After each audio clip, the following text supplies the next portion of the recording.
Hello, welcome back to Funk Film Reviews. My name is Corey Funk. I haven't been feeling good for the past couple of days, so now I'm starting on my 2021, and my favorite film of that year stars first-time actors Cooper Hoffman, who is Philip Seymour Hoffman, the late great Philip Seymour Hoffman's son, and Alana Haim, or I don't know how to pronounce it.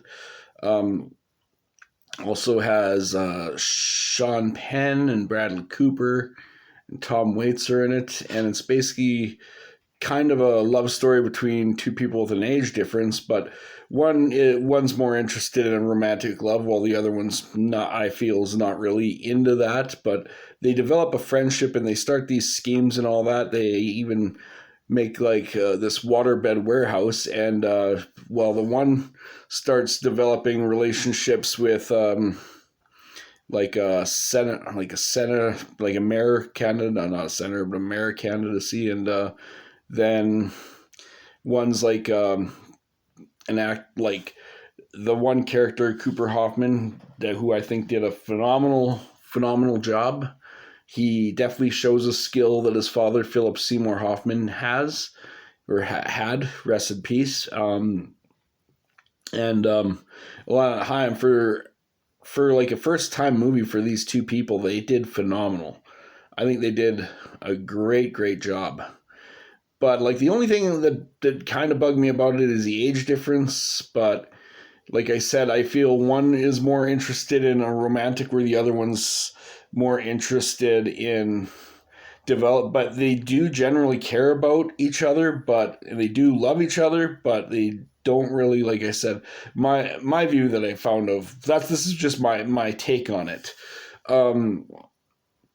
But like I said, they both did a really good job, and the Philip Seymour or sorry, not Philip Seymour Hoffman, Cooper Hoffman. I'm saying his dad's, and like he's taking care of his brother, things like that. He's got from his age different. He's a more of an old soul, where the other one is a 25-year-old, but is feeling like a lot younger. I think that's maybe the connection that they have in some ways, but in the end of the film, you can tell they generally care about each other, and I love the 70s soundtrack. They base it in the 70s, and also has one of the schemes is like pinball machines and water beds, which actually I remember in the 80s and things like that when I was younger.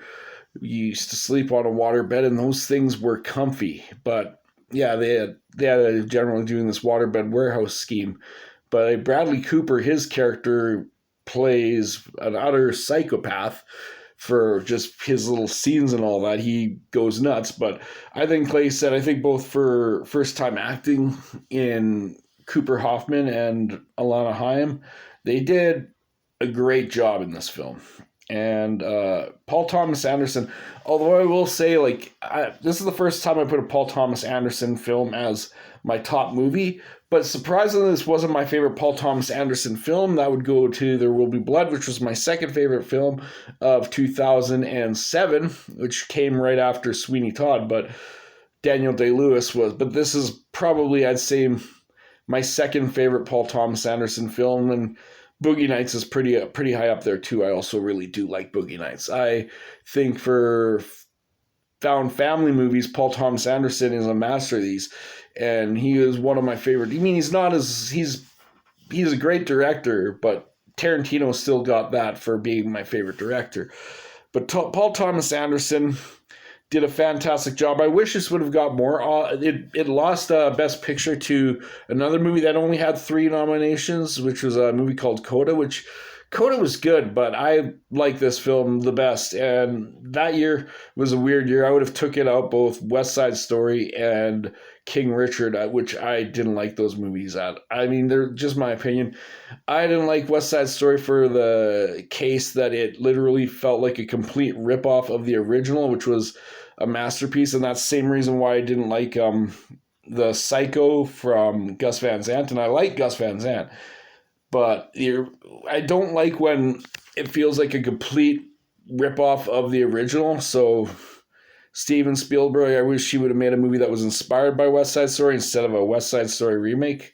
But not all remakes are bad, which my next one I'll talk about. But yes, I highly do recommend Licorice Pizza. It is a beautiful story, but like the only thing that bugs me a little bit is the age difference. But I'll still give it a double gold. I still really like the film. It's still my favorite film of 2021. It's still my favorite film of that particular year. And yes, double gold, Licorice Pizza, my favorite film of 2021. My name is Corey Funk. This has been Funk Film Reviews. I hope you guys have a good night.